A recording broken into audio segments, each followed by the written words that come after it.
Why was she still under that jet when the sirens began to wail? Lieutenant Harper Collins didn't know it yet, but the quiet hum of the hydraulics beneath F-35C tail number 307 would be the last peaceful sound she'd hear for a long time. She was supposed to be just another mechanic now, hands stained with oil, name forgotten by the sky she once ruled. But the air felt wrong that morning, too still, too heavy, like the whole base was holding its breath. At 05:47 hours the world exploded. The first missile hit so close it tore the sky open. The shockwave threw Harper against the fuselage, the breath crushed out of her lungs. For a heartbeat, there was only silence. Then the second blast came. A fuel depot 300 yards away turned the horizon into a wall of fire. The pre-dawn dimness was gone. In its place, a blinding artificial sunrise of flame and debris raining down like judgment. Harper rolled out from under the jet, gasping. Hydraulic fluid dripped from her sleeves, mixing with blood from a cut on her scalp. Her ears rang so loudly she could barely hear the screams echoing across the tarmac. She saw shapes running through the smoke, some on fire, some dragging others. Training took over before fear could. She hit the ground as another detonation sent shrapnel slicing through the air where she'd been standing. "This is not a drill. Base is under attack." The voice on the emergency frequency was raw, almost shredded by panic. "Incoming aircraft, multiple impacts." The wrong sound in the sky, the low, predatory growl of engines that didn't belong to them. She looked up through the haze and saw 6 dark silhouettes moving with lethal precision. Not random strikes, not amateurs. Sukhoi Su-57. Russian stealth fighters. And they were coming straight for the base. "Where's the combat air patrol?" her mind demanded. "Where's our air defense?" The answer came fast and ugly. The CAP had been light this morning. 2 jets in the air instead of 4, chasing what now looked like deliberate decoys. Someone had planned this. A voice cut through the static. Senior Chief Jackson Torres, his tone iron but edged with disbelief. "Get pilots to the ready room. Move." He was a 20-year veteran. He'd seen 3 wars. If he sounded scared, it meant they were in deep. But the ready room was gone. Harper saw the smoke column rising from that direction, and a young petty officer stumbled toward Torres, half-burned, his eyes hollow. "Direct hit, Chief. 7 pilots down, medics are." He couldn't finish. Torres went pale. Harper followed his gaze to the flight line. 12 F-35 sat there, fueled and armed and now utterly defenseless. She could already see the enemy formation banking, setting up their attack run. They sweep the tarmac clean within minutes. Her heart hammered. She looked at tail number 307, the jet she just inspected, fully fueled, all systems green, 6 AMRAAMs, 4 Sidewinders. Perfect, ready, waiting. All it needed was a pilot. Her decision came before fear could argue. She ripped off her maintenance coveralls, revealing what she'd worn beneath every day for 6 months despite orders not to, a faded flight suit. Old habit, old life. Torres spotted her sprinting across the open ground. "Collins, what the hell are you doing?" "Getting this jet in the air," she shouted, climbing the ladder. "You're not a pilot, you're maintenance." Harper didn't even look down. "Check my classified file, Chief. I'm rated on the F-35C 500 flight hours." He froze, just for a moment, long enough for another explosion to rip across the runway and remind them both how little time they had. The enemy jets were closing, 2 miles out, maybe less. Torres grabbed his radio. "Tower, this is Torres. F-35, tail number 307, launching with Lieutenant Harper Collins at the controls. She's qualified, it's in her classified file. We need her airborne now." The voice that came back was pure steel. Captain Diana Morrison, the air boss. "Negative. Collins is not cleared for flight. She's been grounded." "She's either flying that jet," Torres cut her off, or we're watching 6 enemy fighters turn this base into a graveyard. Your call, ma'am, but make it in the next 10 seconds. Harper's fingers danced across the controls. Her body remembered the rhythm even after 6 months of exile. Switch by switch, the F-35 came alive, displays flickering on, power surging through her bones. The engine began to spool, a rising thunder that made the ground tremble. For the first time in months, she felt like herself again. The cockpit wasn't just metal and glass. It was home. It was purpose. Then Morrison's voice came through, taut with a mix of fear and respect. 307, you are cleared for immediate emergency takeoff. Weapons free on hostile aircraft. And Collins. A pause. Bring my fighter back in one piece, or don't bring it back at all. Harper smiled faintly. Copy that, tower. 307 is rolling. The F-35 roared down the runway, its afterburner painting the smoke in a streak of white-gold fire. The acceleration crushed her into the seat. Her ribs screamed, but she ignored them. The jet lifted off barely 800 feet later, climbing into the morning sky that still burned orange with explosions below. Her hands were steady, her breathing slow. The world outside blurred into lines of light and vapor. All around her, chaos reigned, but up here, everything was simple. Target, range, decision. On her HUD, 6 enemy fighters closed in, their radar signatures faint but distinct, 90 seconds from weapons range.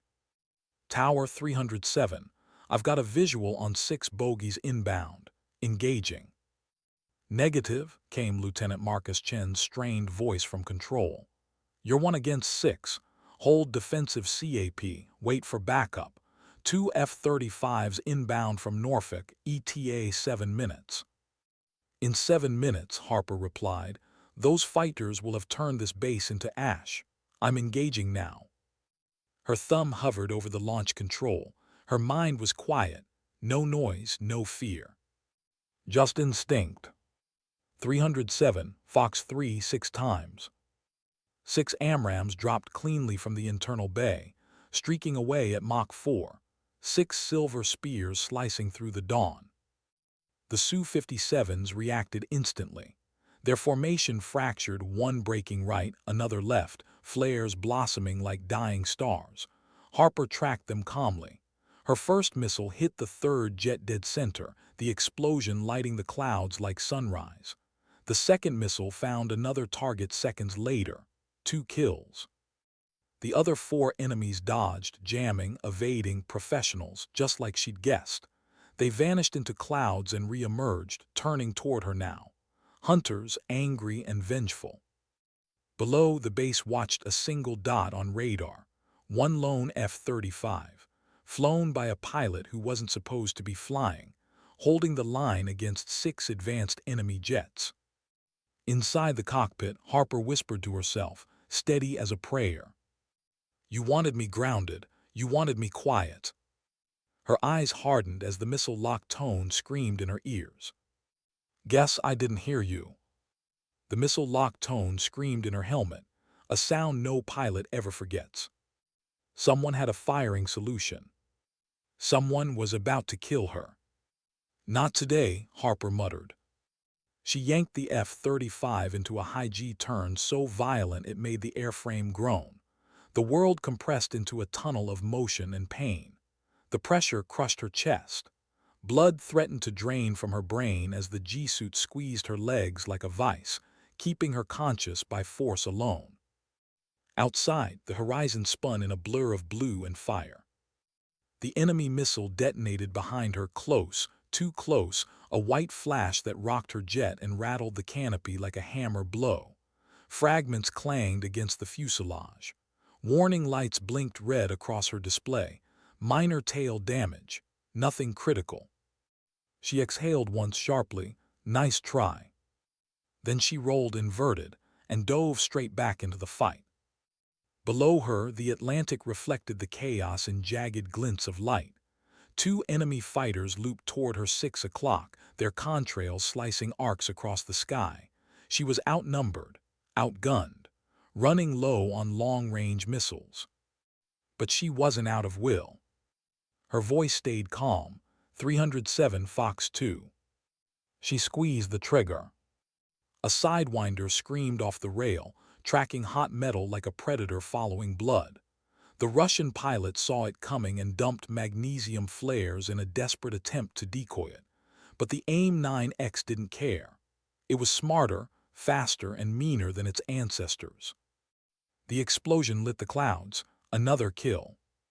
3 down, Harper breathed. Her pulse thundered in her ears, but her voice was level, the same quiet tone she'd used years ago in a different cockpit, a different war. The 4th Su-57 swooped in low, trying to get under her radar. Harper reversed, pulling through into a vertical climb so steep her vision tunneled. The F-35's flight computer compensated for the stress her body couldn't. For a moment, she felt like she was balancing on the edge of the sky. She remembered what they'd told her after she'd been grounded. "You have authority issues, Lieutenant. You question orders too often." They said it like it was a flaw, like curiosity and conscience were dangers to control. She tried to believe them until now. The locked tone pulsed again. She turned into it, not away. The enemy never expected that. Fox 2. The Sidewinder leapt free, streaking into the sky. Impact fireball. A black parachute deployed below. 4 enemy fighters destroyed, 2 left. And now they were running, afterburners flaring, retreating toward the edge of radar range. Harper steadied her breathing. The adrenaline high was fatting, leaving a hollow ache in her ribs and a tremor in her hands. For a second, she thought about chasing them, ending it. But her fuel gauge warned otherwise. Chasing 2 retreating aircraft into international waters was suicide. Then came Captain Morrison's voice, quieter this time. 307 Tower. Hostile aircraft are disengaging, vector back for landing, and Collins. The pause carried more emotion than words ever could. That was the most impressive flying I've seen in 30 years. Harper didn't smile, not yet. Tower 307 copies, RTB. She banked left, turning toward home. Below, Naval Air Station Oceana smoldered, hangars reduced to twisted metal, smoke columns rising into the morning sky. Emergency trucks darted like fireflies across the wreckage. The one-sorterly base now looked like a scar. She descended slowly, letting the afterburner fade into silence. The F-35 glided like a wounded predator returning from the hunt. Her ribs screamed every time she breathed, but her grip on the stick stayed iron steady. The landing was perfect, smooth, controlled. It wasn't skill, it was muscle memory. Instinct honed by years of training they'd tried to erase. When the jet rolled to a stop, Harper sat there, helmet still on, her reflection in the canopy showing eyes that looked older than they had that morning. Around her, sirens wailed. Fire crews shouted. But inside the cockpit, there was only the quiet hum of cooling metal. She'd just broken a dozen regulations, disobeyed a captain, stolen a jet, and saved the base. The canopy hissed open, sunlight and smoke spilled in. Senior Chief Torres was waiting at the bottom of the ladder, blood dried on his temple, grin wide enough to cut through the exhaustion. "Lieutenant Collins," he said, half laughing, half disbelieving.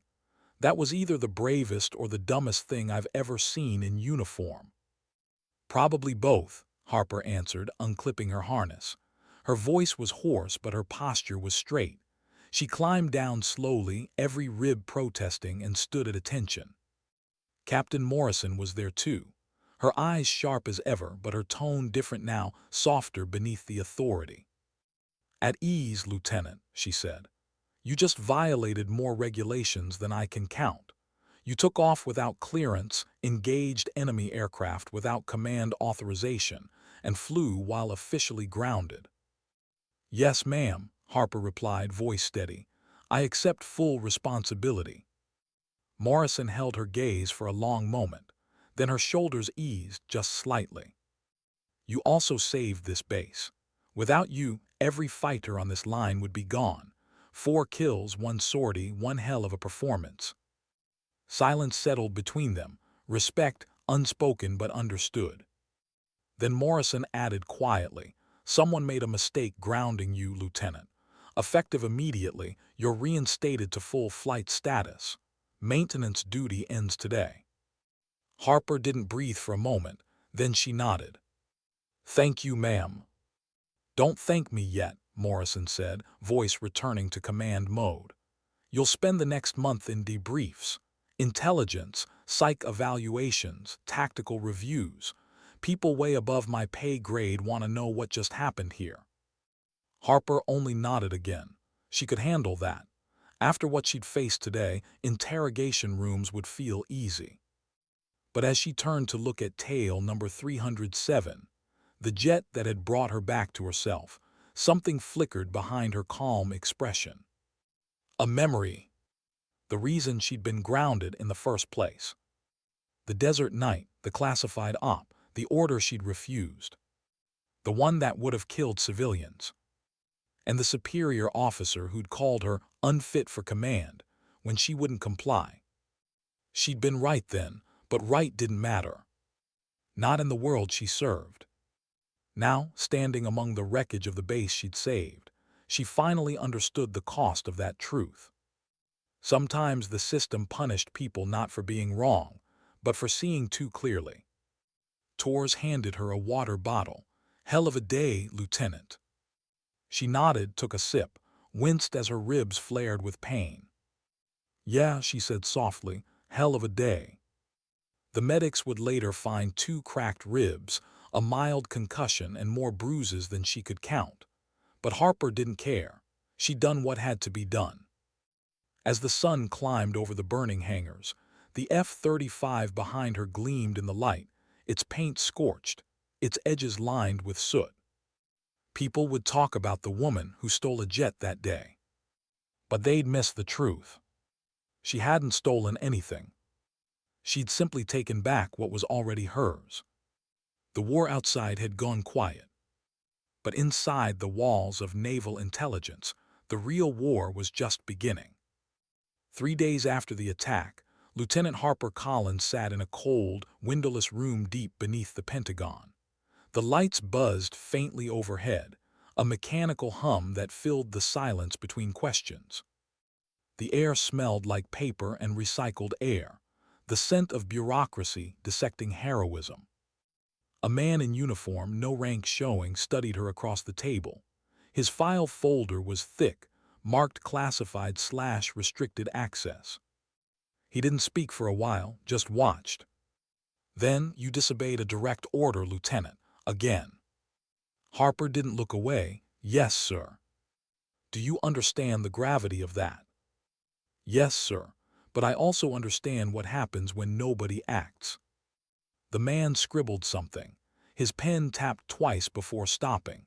"You're aware that your flight clearance was suspended due to prior behavioral concerns." "I'm aware," she said, her tone clipped. "Authority issues, non-compliance under stress." I read the file. He glanced up. "Do you think that's inaccurate?" She hesitated. "I think people mistake moral judgment for defiance." He stared at her for a long moment. "You realize, Lieutenant, that sounds dangerously self-righteous." "I realize it sounds honest." A pause, longer this time. Then another man entered the room, older, gray-haired, a different presence entirely. Not interrogation, but evaluation. He wore civilian clothes, glasses, psych division. He took the seat beside the officer, placed a small recorder on the table, and spoke softly. "Lieutenant Collins," he began, "this is not disciplinary. We're here to understand what happened and whether it will happen again." Harper folded her hands on the table. "If you mean saving the lives of my team, then yes, I hope it happens again." The psychologist didn't smile. "I mean the decision to act without command authorization." "I did what was necessary." "Necessary," he repeated. That's a dangerous word when spoken by someone who believes they're always right. Harper leaned forward slightly. You think I believed I was right? I knew I was right. There's a difference. Explain. She inhaled slowly, remembering the smoke, the sound of jet engines screaming over the base. 6 enemy fighters inbound, 12 American aircraft on the ground, no pilots, no air defense. If I'd waited for permission, every single one of those jets would be gone. You'd be asking different questions right now, like why Naval Air Station Oceana was turned into a crater.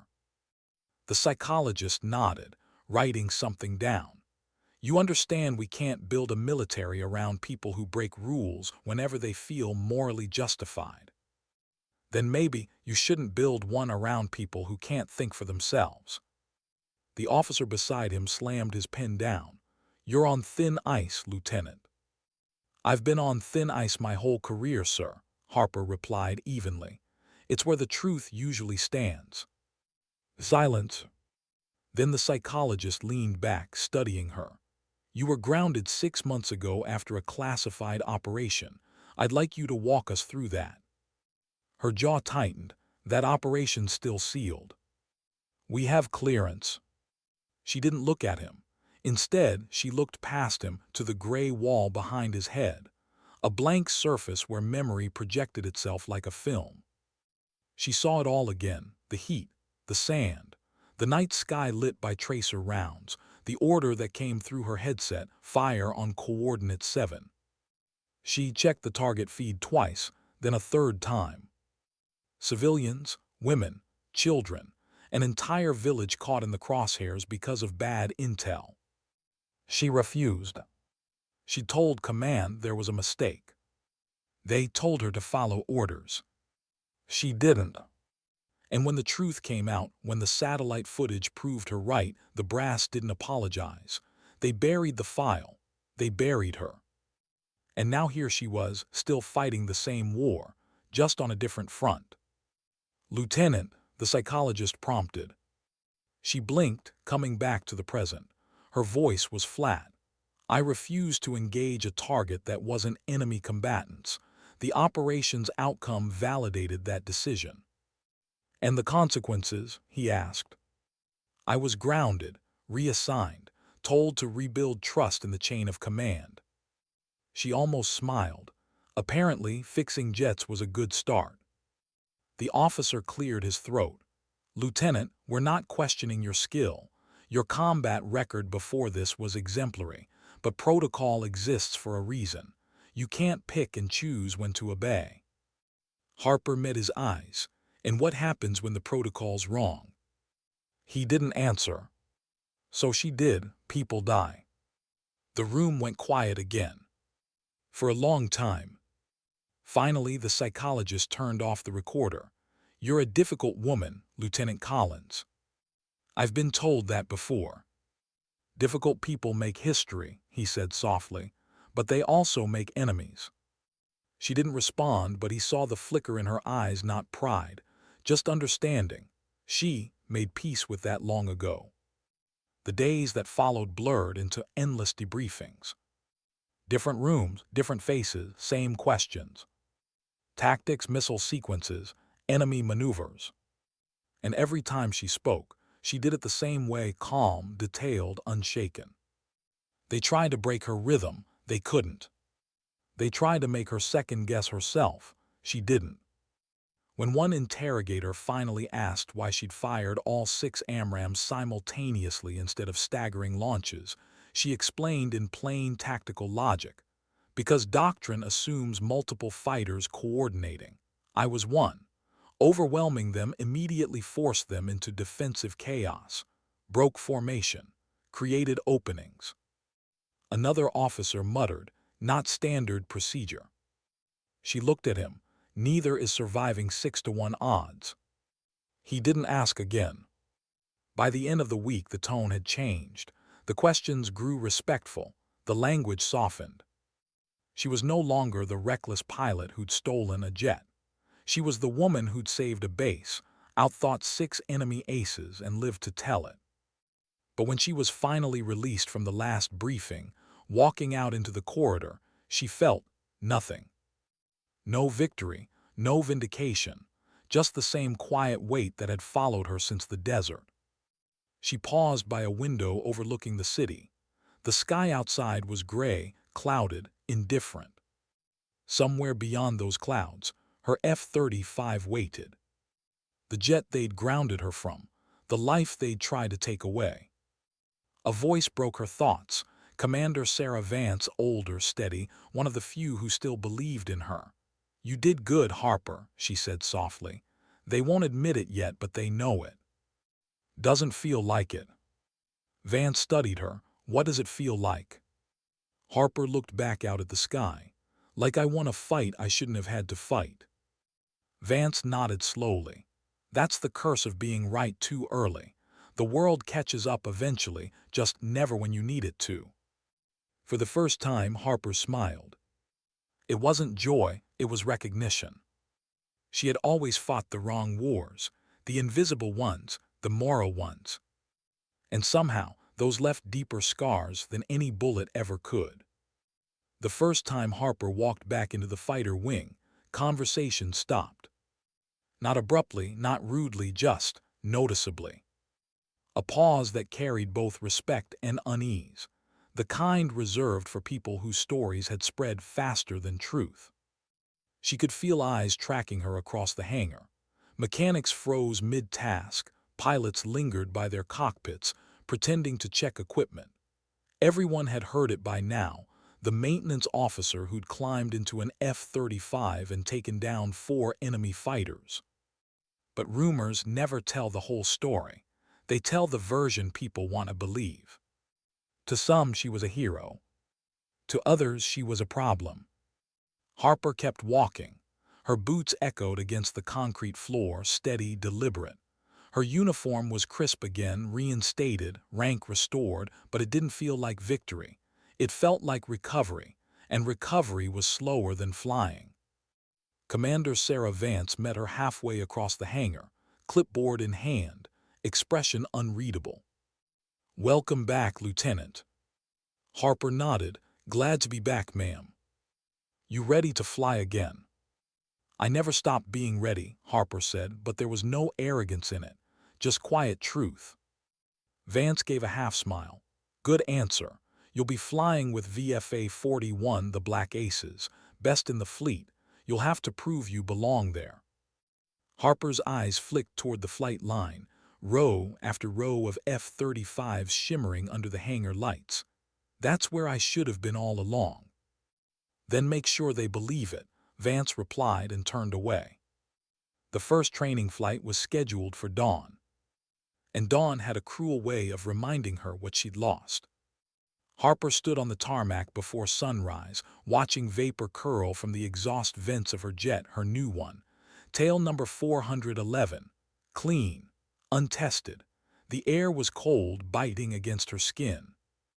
The other pilots moved with mechanical precision, talking through checklists, laughing quietly over the comms. She was an outsider among them. She could feel it in every glance that lingered too long. Her new wingman approached, Lieutenant Jake "Falcon" Torres. No relation to Senior Chief Torres, though everyone assumed there was. Younger, easygoing, confident in a way that only pilots with unbroken records could be. He offered a hand. "So you're the Harper Collins." She shook it firm. "And you're the one I'm supposed to keep alive." He smirked. "Rumor says it's the other way around." "Rumor's wrong." Falcon laughed. "You really did shoot down 4 Su-57s, didn't you?" Harper didn't answer. She just adjusted her gloves, eyes on the horizon. "Let's focus on today." He grinned, but she could see curiosity behind his humor. Everyone wanted to know what it felt like, the battle, the fear, the rush. They wanted the story. Harper didn't tell it. Because some stories weren't meant for sharing. They were meant for surviving. Takeoff was smooth. The F-35's engine roared like a heartbeat, finally returning to rhythm. The acceleration pressed her into the seat, and for the first time in months, she felt whole again. She climbed through clouds into clear blue. the kind of sky she dreamed about while scrubbing grease from landing gear. The cockpit displays lit up, familiar and alive. Her fingers moved like they'd never stopped. Falcon's voice crackled through the comms. "Feels good, huh?" Harper smiled behind her oxygen mask. "Feels right." They leveled off at 20,000 feet, training maneuvers, weapons drills, formation work, the usual. Except every pilot in the squadron seemed to be watching her, testing her. Black aces form up. Run standard dogfight sim 2 versus 2. Vance's voice came over the comm. "Collins, Tors, you're up first." "Roger that," Harper replied. The simulation started. 2 friendly jets, 2 hostiles. Standard training. Except Harper wasn't thinking about simulation. Her instincts were still wired for survival. "Fox 3, Falcon called, virtually launching a missile." Harper broke left hard, diving low under the radar cone, climbing up on the virtual enemy's blind spot. Her tactics were aggressive, improvised, the kind you don't teach in manuals. "Jesus," Falcon muttered, "you're not supposed to." "I know," Harper interrupted. "That's why it works." Her simulated missile hit clean. Target destroyed. Then she flipped her jet through a maneuver so sharp the G-forces blurred her vision. Falcon's laughter crackled over the radio. "Okay, damn. That was beautiful." "Don't get sentimental," Harper said, voice steady. "We're not done." By the end of the exercise, her score was the highest in the squadron. 2 simulated kills in under 40 seconds. When they landed, there was no applause, just silence. The kind that came when people realized a story might have been true after all. Commander Vance met her at the bottom of the ladder. "Impressive flying, Lieutenant. You seem to have retained your edge." Harper removed her helmet, the sunlight catching strands of her hair as she nodded. "Flying. Not something you forget, ma'am. You just stop being allowed to do it." Days turned into weeks. The squadron adapted. The stares grew fewer. The whispers faded. Harper didn't try to win anyone over. She just flew, precise, relentless, predictable in only one way: excellence. But when night fell and the hangar emptied, she sometimes stayed behind, sitting alone beneath the wings of her jet, listening to the tick of cooling metal. The silence pressed in, heavy and familiar. She'd stare at the dark reflection of her face in the canopy, the faint scar at her temple, the fatigue under her eyes, and wonder if she still looked like the person she used to be. In those moments, she thought about the ones who hadn't made it back, the pilots she'd known, voices she still heard in the static of old radio chatter. She'd whisper to the empty hangar, "We're still flying." A promise more than a statement, a vow that the sky would remember them. One night Falcon found her sitting there. He dropped a ration coffee beside her boot and sat cross-legged on the concrete. "You ever stop moving?" he asked. "Sometimes." "You don't talk much about that morning." "There's nothing to say." "Maybe there is," he said quietly. "Maybe the rest of us could learn something." Harper turned to him. "You want to know what I learned that day, Lieutenant?" He nodded. She looked at the jet beside them, its wings catching the dim hangar lights like they were holding the last of the sun. "I learned that when everything collapses, nobody's going to save you but you. And that sometimes, doing the right thing means breaking every rule in the book." Falcon didn't argue. He just nodded slowly, eyes thoughtful. "Guess I picked a good wingman." Harper's gaze softened. "No, Lieutenant, you picked a dangerous one." They sat in silence for a while, 2 pilots, 2 ghosts from different pasts, bound by the same quiet truth that every soldier eventually learns. Courage isn't noise. It's the choice to move when everyone else freezes. And Harper Collins had always been moving. The orders came in at 200 hours. No briefing room chatter, no congratulations, just a sealed envelope and a phrase Harper hadn't heard in months. "Your wheel's up in 30." She sat alone in the ready room, helmet on the bench beside her, the hum of the fluorescent light steady and low. The air smelled like fuel and rain, a storm building outside. She ran a gloved hand across the matte black surface of her helmet and thought, "It's never the sky you fear. It's the silence before you enter it." Commander Vance entered without a word. She held out a tablet, its contents red-bordered, classified Pacific Theater/Operation Silent Reef. "Mission parameters?" Harper asked. Vance's eyes were calm but sharp. "Intercept. Chinese J-20s. Satellite intel shows they've been shadowing our reconnaissance drones near the Spratly Islands. We need to send a message." Harper's voice didn't change. "Show of force or engagement?" "Officially, just deterrence. Unofficially," Vance's pause said enough. "If they fire first, you know what to do." Harper nodded, but something in her chest twisted. She'd been here before, that quiet space between duty and consequence. "You'll lead Falcon and 2 others," Vance continued. "Standard formation, high-altitude patrol, rules of engagement tight. We don't start anything." A beat. Then softer, "Collins, you sure you're ready for this?" Harper met her gaze. "I was ready the day you grounded me." The ocean stretched below them like dark glass. 3 F-35s sliced through the pre-dawn sky, contrails faint against the stars. Inside her cockpit, Harper felt the familiar calm, the kind that only came when there was no more room for doubt. Falcon's voice broke the stillness. "You ever notice how quiet it gets up here before something happens?" Harper glanced at the radar. "That's not quiet, that's waiting." 20 miles ahead, 2 radar blips appeared, faint, low, deliberate. They were being shadowed. "Eyes up," she said. "We've got company." "J-20s?" Falcon asked. "Yeah, moving like they're on rails." The Chinese stealth fighters closed the gap with unnerving precision. Sleek, angular, invisible to most radar, but not to her. The F-35 sensor fusion painted their positions clearly across her HUD, tiny ghosts on a blue horizon. "Black Ace 1 to control," she radioed. "We've got 2 bogies at 21,000 feet, vector 180. They're tracking us." The response came crackled but calm. "Copy, Black Ace 1. Maintain position.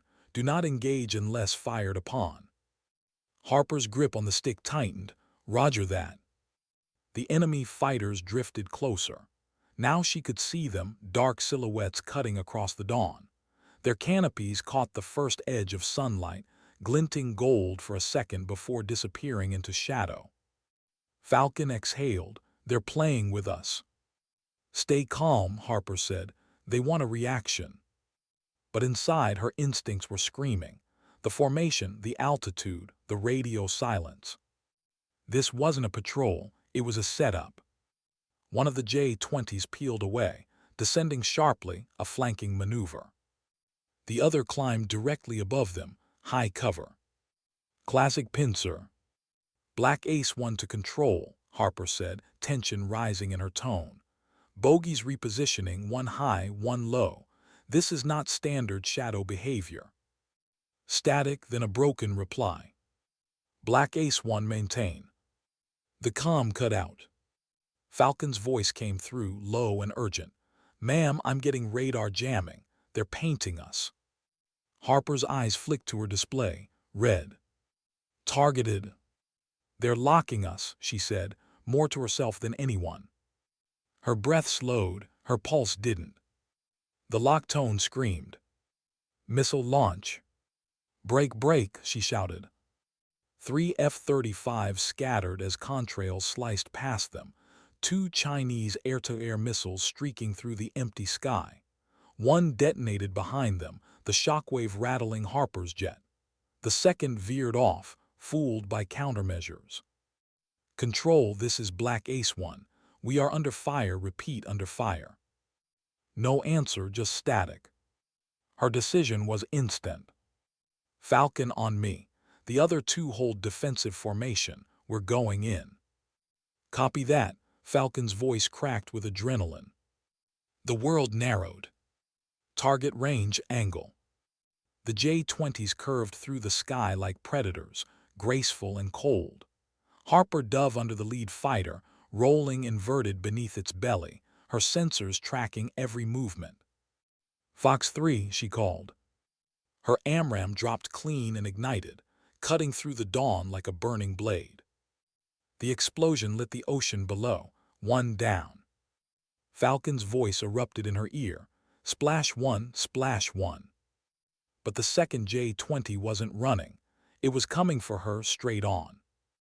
The two jets closed at supersonic speed, the distance collapsing in seconds. Harper's mind went quiet, no sound, no panic, only math and instinct. At the last second, she rolled hard left, pulling into the sun. The enemy pilot overcorrected, losing lock. Harper reversed, dropping behind him, the perfect angle. Her HUD gave her the tone. Fox 2. The Sidewinder launched. Impact. Fire. The second J-20 exploded into a storm of metal and flame. Silence returned. No comms, no locked tones, just the heavy breathing of two pilots realizing they were alive. Falcon status. Still with you, ma'am. Holy hell. Check fuel, we're RTB. Copy that, 2 down. The return flight was quiet. The adrenaline faded, leaving a hollow ache in her chest. Harper's reflection stared back at her from the canopy, eyes sharp, jaw tight. She looked calm. She was. When they landed, the base was already awake. Technicians swarmed the jets, commanders waiting at the line. Harper climbed down, her body trembling only after her boots hit the ground. Commander Vance approached, her face unreadable. You engaged without authorization. Harper met her eyes. They fired first. Vance studied her for a long moment, then nodded once. Debrief in an hour. As Harper walked toward the hangar, Falcon caught up beside her. You ever get tired of being right all the damn time? She didn't smile. Right doesn't matter until someone's wrong enough to die. He exhaled, quiet. You think they'll try to bury this too? They'll try, she said. They always do. She looked up at the morning sky, still pale, still vast, still waiting. The kind of sky that demanded everything and gave nothing back. And in that moment, Harper realized something she hadn't admitted even to herself. She wasn't fighting to prove them wrong anymore. She was fighting because the silence before the fight had become the only place she truly felt alive. That night, alone in her quarters, she watched the footage. The gun camera replayed every frame, the missile trails, the explosions, the voice in her ear. But her eyes weren't on the targets. They were on her own reflection in the monitor, calm, composed, mechanical. She wondered when the line had blurred, when survival had stopped feeling like courage and started feeling like habit. The knock on her door came soft, Falcon's voice from the hallway. You good, ma'am? Harper didn't look up. Yeah. You sure? She paused, then nodded to the empty room. No, but I will be. He hesitated, then said, Command wants us ready in 48. Looks like we're going back out. She closed the laptop. The screen went dark, leaving her face lit only by the faint glow of the nightlight. Of course we are, she whispered. Some people waited for peace. Harper Collins had stopped waiting. The sky had claimed her again. Sleep never came easy after combat. It wasn't the nightmares.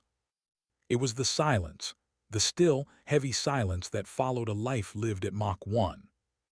When the sky was quiet, Harper's mind was. 2 days after the Pacific engagement, she sat alone on the balcony outside the barracks, coffee cooling untouched in her hand.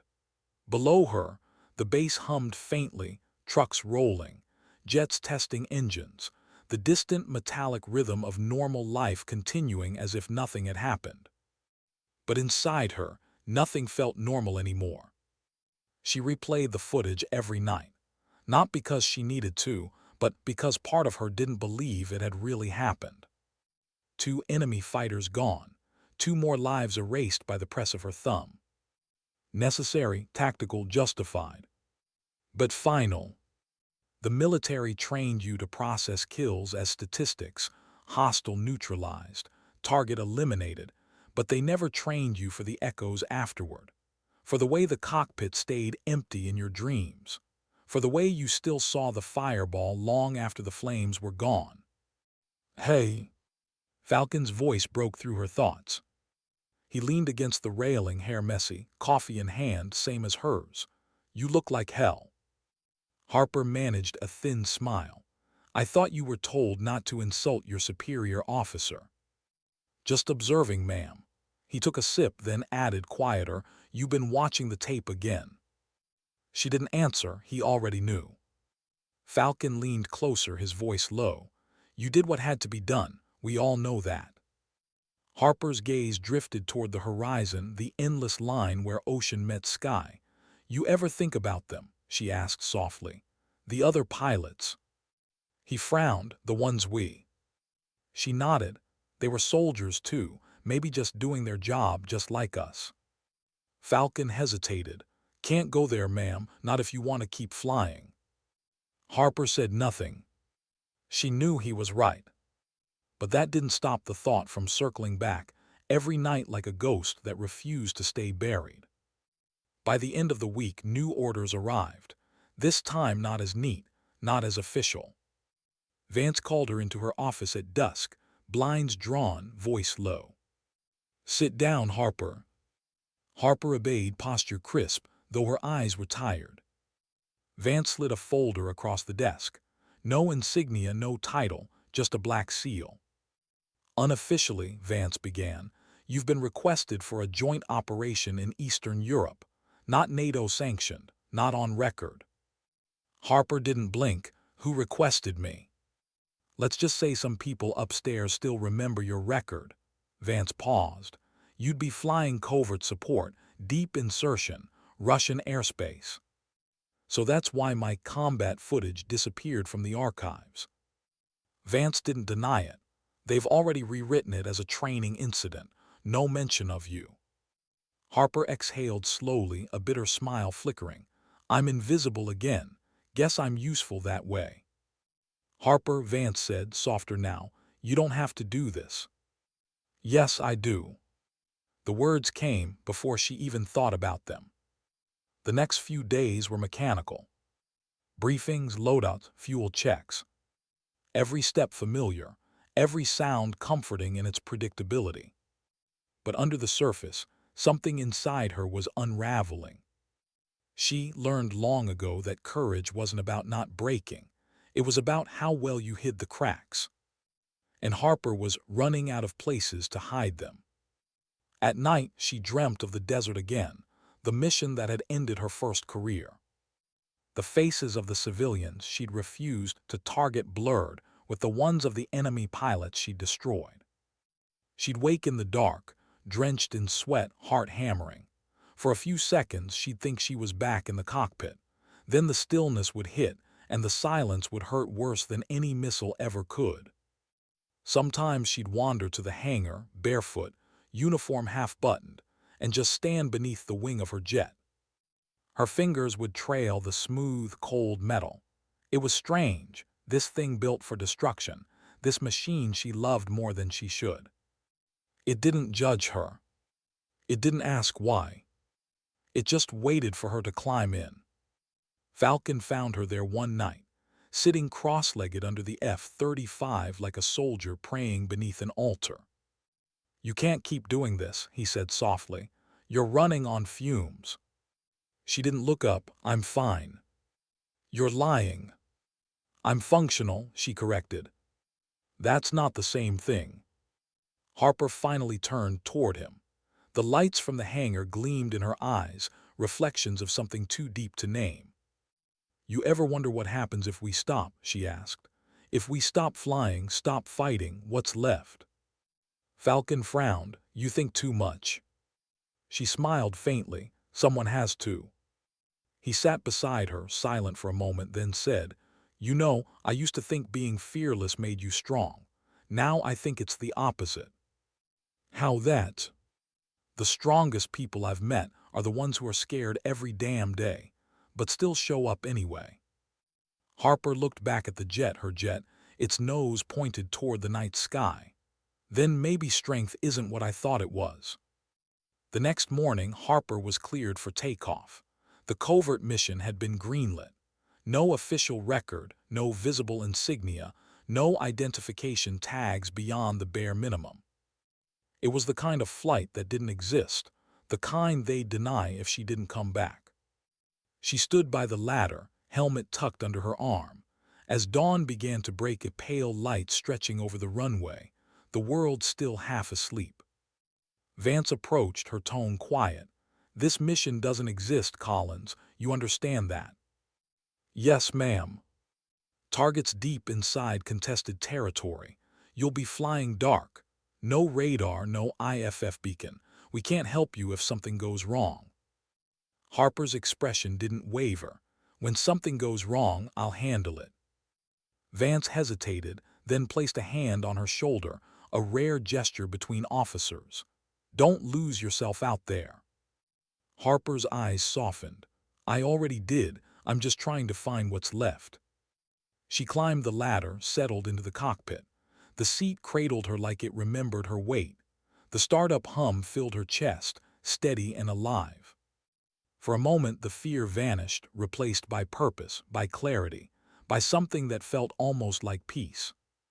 "Black Ace 1 cleared for departure," came the voice from control, distant and distorted. "Godspeed, Collins."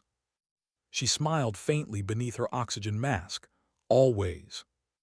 As the jet thundered down the runway and lifted into the breaking dawn, she felt it again, that rush, that impossible balance between death and freedom. Below her the base grew small, swallowed by clouds. Ahead only the sky vast, endless, unflinching. And somewhere inside her, beneath the scars and noise and silence, a small voice whispered, "You were born for this." She didn't answer it, she didn't need to. The afterburner ignited, painting the horizon gold. And Harper Collins disappeared once more into the quiet blue, a ghost in the clouds, chasing meaning at the edge of war. The first rule of a mission that doesn't exist: no one knows when it begins. Harper had been airborne for 4 hours, gliding through the edge of dawn where day met the dark side of the world. Her F-35 ran cold, stealth mode engaged, radar silent, every electronic system throttled to whisper level. Below her the landscape stretched in shadows. Fractured roads, empty fields, the faint glint of rivers winding through frost. Eastern Europe, the place where ghosts of old wars still haunted the sky. Her orders were simple: confirm enemy launch signatures, provide overwatch for a special operations team moving on the ground. But simplicity in war was a lie. Nothing ever went according to plan. At 300 Zulu, the first anomaly appeared on her display, a pulse. Tiny, erratic, too faint for a full radar contact, too deliberate to be noise. "Black Ace 1 to Overwatch Control," she said softly, though she knew the answer. "Receiving irregular signatures, possible stealth interceptors." Static. Then nothing. Her comms had been jammed. She was alone. The pulse reappeared, this time behind her, a predator's rhythm. Harper's breathing slowed. Her hands moved without hesitation, adjusting power, diverting thrust. Her jet banked into the black horizon, slicing through a thin layer of cloud. And that's when she saw it. A shadow, moving fast, matching her altitude and speed. Another stealth fighter. No markings, no lights, no identity. She knew the silhouette instantly: Su-57 Felon, Russia's most advanced fifth-generation aircraft. But this one flew differently, confident, calculated. Like the pilot already knew her. "All right," Harper murmured, tightening her harness. "Let's dance." She armed her weapons manually, systems offline, targeting through pure instinct and HUD projection. The jet hummed under her touch, as if it too remembered what it was built for. The enemy fighter broke hard left, dropping altitude, daring her to follow. She did. The dogfight began in silence. No radio calls, no commands. Just two machines built for war, carving vapor trails through the pre-dawn mist. Harper dove after the Su-57, pulling 8GS as she lined up a visual lock. Her breath came in tight bursts, the G-suit squeezing her body to keep her from blacking out. The crosshair flashed red, tone steady. Fox 2. Her sidewinder tore through the night. The Su-57 dropped flares, dodging with impossible precision. The missile streaked past, detonating harmlessly in the clouds. Clever, Harper muttered. The enemy pilot flipped the tables, diving beneath her jet, cutting low over the terrain. Radar shadows, hard to track. Harper followed, weaving through valleys where mountains loomed like jagged teeth. The G-forces crushed her chest, but she stayed locked. He was good, whoever he was. Too good to be random. Too measured to be routine. She thought back to her previous engagements, the Russian fighters she'd faced over the Atlantic. One of them, a veteran ace, had survived ejection. The intelligence brief said he'd been rescued and reassigned. A chill crept up her spine. It couldn't be him. Could it? Then the enemy pilot did something she hadn't seen before.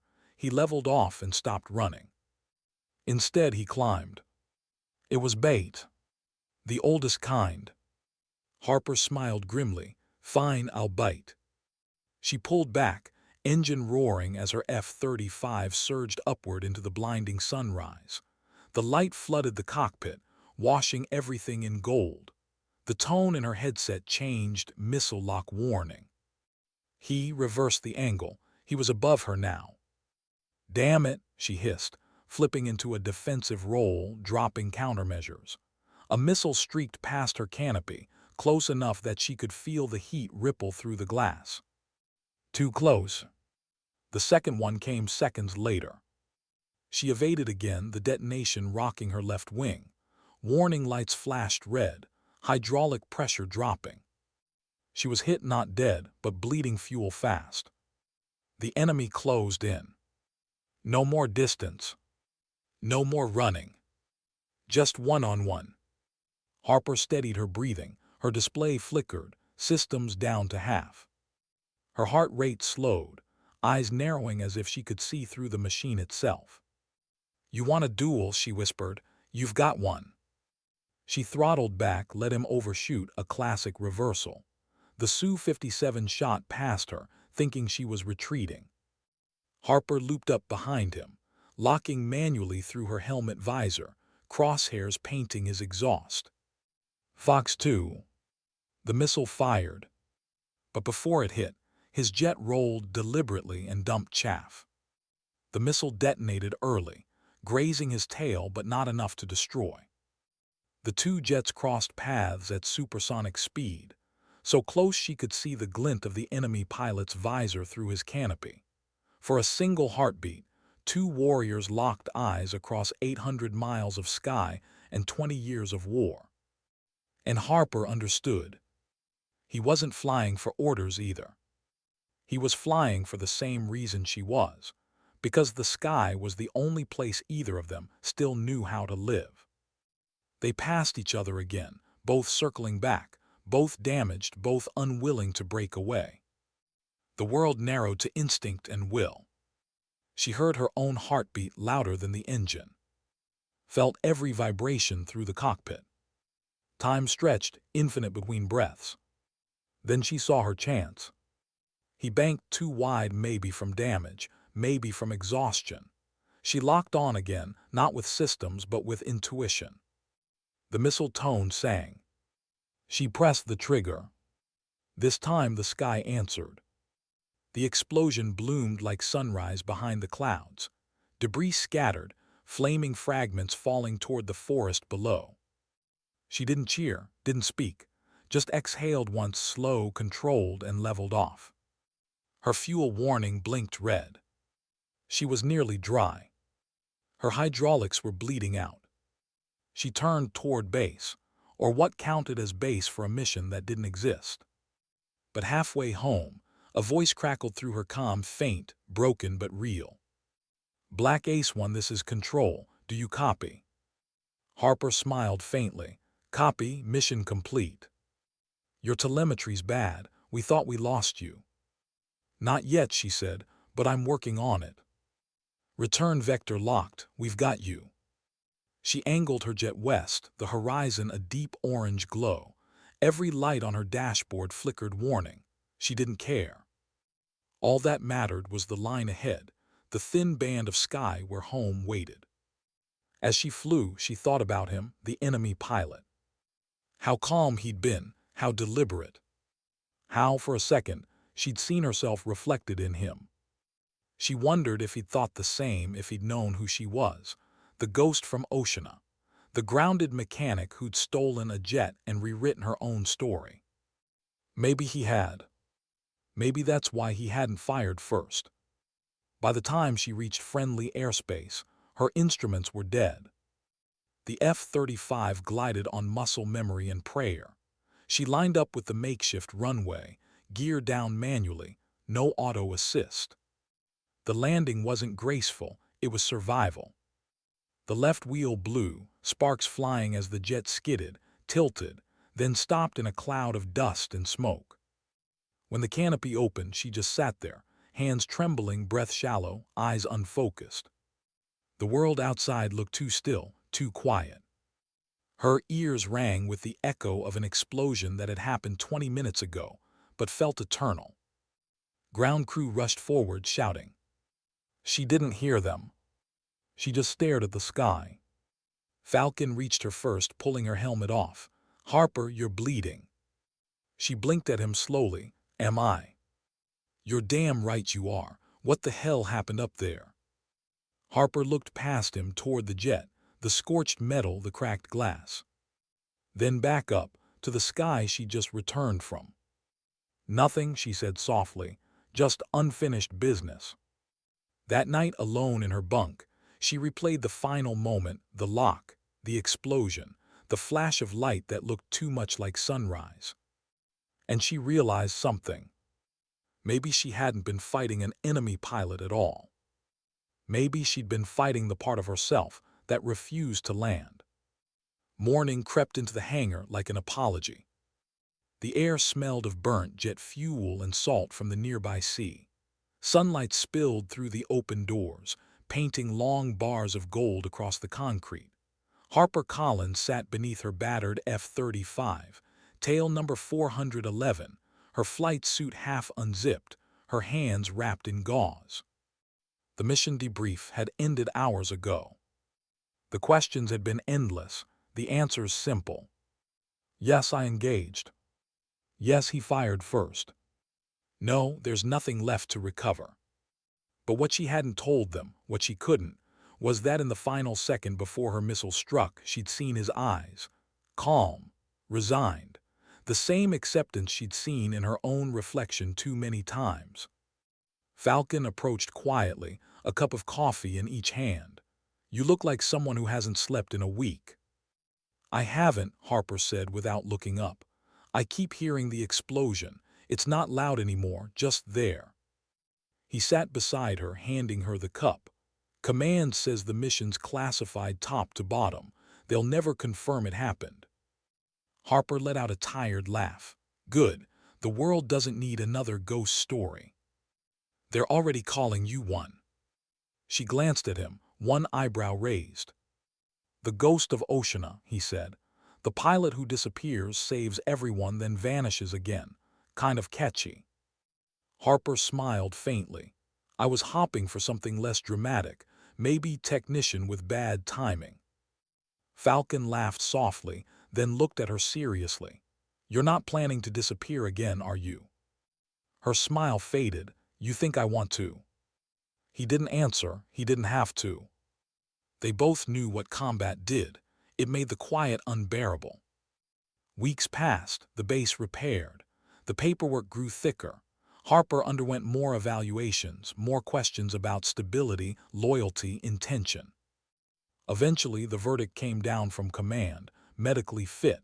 psychologically cleared, reinstated to active flight status. It sounded like victory. It felt like another cage.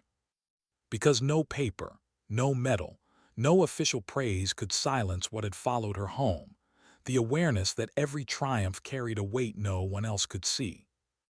On her first training day back, she found herself standing in front of a new batch of recruits, fresh faces, nervous smiles, all of them still believing that flying was glory instead of gamble. Commander Vance had insisted she brief them. "They'll listen to you," she'd said. "You've earned that right." Harper looked over the group, men and women who hadn't yet learned that survival wasn't the same as success. "Before you think about combat," she began, "you need to understand something." Her voice was steady, calm, the kind that carried truth more than authority. "When you climb into that jet, it's not about courage, it's about clarity. You'll make choices faster than you can breathe, and you'll live with them longer than you can imagine. Sometimes you'll do everything right, and it still won't feel right." The room was silent. The recruits watched her with a kind of reverent unease. "One more thing," Harper added. "Respect the ground crew. Every bolt, every drop of fuel, every checklist. Those people keep you alive. Some of them might even be pilots who forgot what the sky felt like. Don't assume you know their story." She paused, eyes distant for a heartbeat. "You never know when one of them will save your life." When she finished, no one clapped. They just stood there quiet. And Harper liked it that way. That evening, she walked the flight line alone. The ocean wind was cold, carrying the scent of salt and metal. Rows of F-35s gleamed under the floodlights like sleeping predators. Her own jet, 411, stood at the far end, repaired, polished, ready. Someone had stenciled a small emblem beneath the cockpit, 8 tiny silhouettes of enemy aircraft, 8 kills. She ran her fingers over the paint. "Too many," she whispered, "and not enough." Behind her, Vance's footsteps echoed. "You've done more for this program than most will ever know," she said. Harper didn't turn around. "At what cost?" Vance exhaled. "We all pay something, Collins. You just paid in full." They stood there in silence, 2 soldiers bound by what words couldn't soften. Then Vance said, "You planning to stay in?" Harper looked up at the stars, their light faint through the haze. "I thought I'd forgotten how to live without the sky. Maybe it's time to relearn." "Retirement." "Reassignment," Harper corrected. "Instructor, maintenance and flight ops, both." Vance smiled. "You think you can teach these kids how to be you?" "No," Harper said softly. "I'll teach them how not to be." Months later, Harper Collins stood again under the same hangar lights, but this time her hands were clean. No flight gloves, no grease, just a clipboard and a quiet authority that didn't need to shout. Across from her, a young petty officer double-checked a landing gear hydraulic line. "Ma'am," he asked nervously, "is it true you used to be maintenance before, you know?" She smiled. "It's true." "Did it help, knowing both sides?" "It's the only reason I survived," she said. "Understanding how the machine breathes helps you understand how to trust it. And trust is everything in the air."